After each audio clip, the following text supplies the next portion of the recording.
comic shop, place that gave me nostalgia, a place where I can look at the relics of the past, knowing that when I come back tomorrow, they'll be right there. I pick up my comic for the week and notice the record store next door.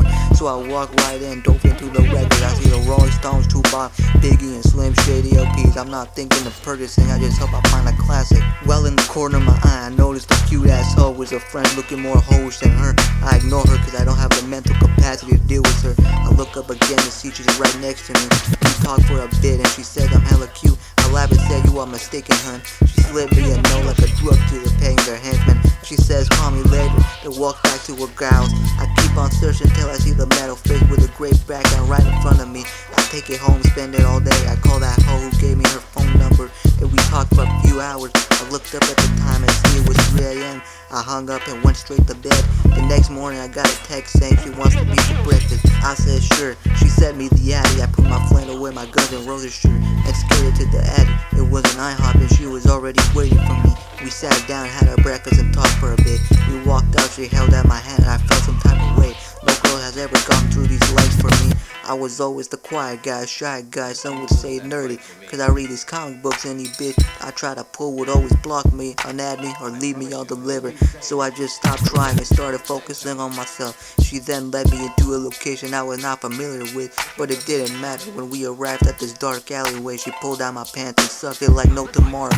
I was in immense pleasure. This host knows what she's doing. We start making out, touching each other like we were longtime lovers who haven't seen each other in a decade. After our 1 hour session, she turned over and told me she had fun. Then what happened next completely shocked me. She pulled out a knife and stabbed me right in my chest, blood gushing out like a gusher. Bet you haven't heard that one before. I tried to flee, but this bitch was grabbing me. Her grip was as if it was a gorilla's.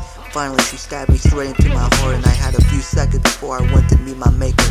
She walked off, tried her clothes, and acted like nothing ever happened.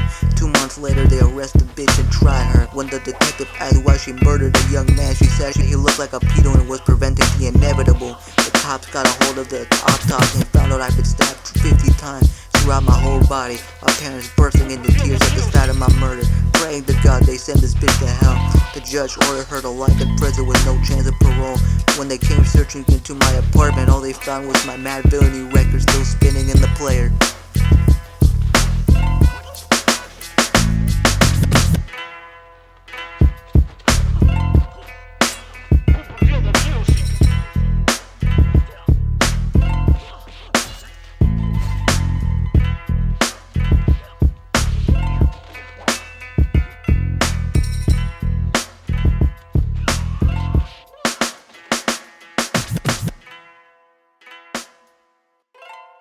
What's the meaning of this? Just a fight with me.